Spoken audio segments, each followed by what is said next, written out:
Let's talk about fighting words. What are these things? Well, a lot of folks remember these things. We used to say this back in the day when somebody said something that went beyond the pale.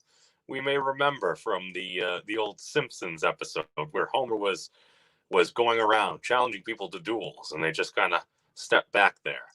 Now we all remember at certain points people would accept that, but what are them?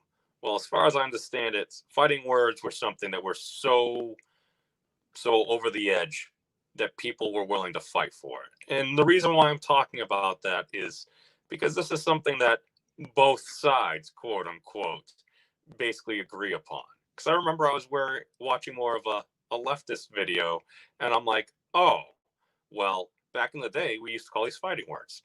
And then at one point, one of my more conservative friends was kind of going off, and he's like, we called those fighting words. It's like, oh, so we have a point of agreement.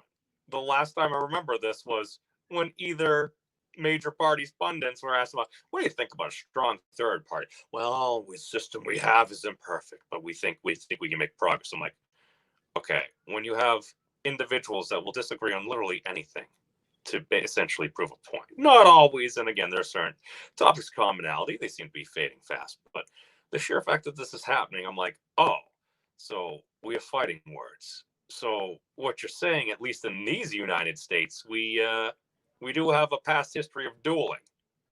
Should we bring back dueling?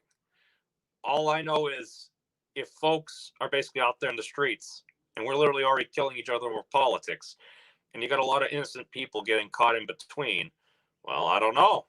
We got consenting adults. If it is legal, because technically dueling is still legal in these United States. I think by lethal means hasn't been used in a while, but there are certain areas where you can challenge someone to a boxing match, a cage match. Heck, YouTube made a bunch of money by hosting YouTubers fighting each other and everything. It's like, okay, well, if folks are truly want to settle this, I don't know.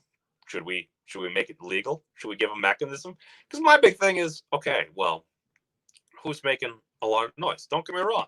There's a lot of noise that should be made. But what specifically are we talking about? If we're getting caught up by so many folks that maybe are farther left and maybe are farther right, I'm like, oh, I thought the broad the broad spectrum of folks in the center were like 86%. Isn't that like three standard deviations? I am not a mathematician, but what I kind of remember from stats is once you get out to three, you're that's statistically significant. If these folks typically want to be left alone, and you have other folks that literally want to end each other, I'm like, oh, I don't know. Should we give folks an outlet? This is probably a terrible idea in and of itself, but do do we have anything better? I'm open to suggestions. I'd rather not see the republic crumble like this. If we're gonna go out, I feel like there should be much better ways. But it's like, okay, well, what do we see happening? Oh, we're seeing companies just start basically banning people for hate speech. What is hate speech? As far as I understand, according to the Supreme Court, technically not a thing. What is it? It's fighting words.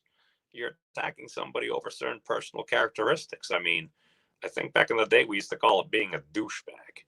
Now, my apologies if you were offended by that. It wasn't necessarily my intention, but the thing is, it's like you don't got to be a dick. Why? You can't communicate your point if you're having an argument with somebody. You can't actually like try to figure out why.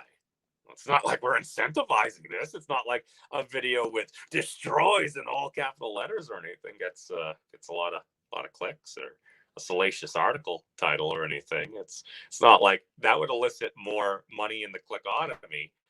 Because if that's the case, I'd say we need to address our incentives. I think we could do better. Because I'm just playing this logically out to the conclusion. If we just play it all out full bore, it's like, oh, what's the way we can minimize harm to folks not going around to and looking to basically start something? Well, I think in the words of Dr. Sarazawa, let them fight. Since we're ending on a Godzilla quote, big shout out to my patron Joe Franco. And again, if you would like to support this production, you can visit me at Patreon.com/the memes of destruction. Yes, I haven't put anything in the doobly-doo below because obviously it's not that important to me. I like money, dragon, and turtles. But until next time, everybody, peace out, be safe, long live the elbow bump, and I still see you in chat. Love you all.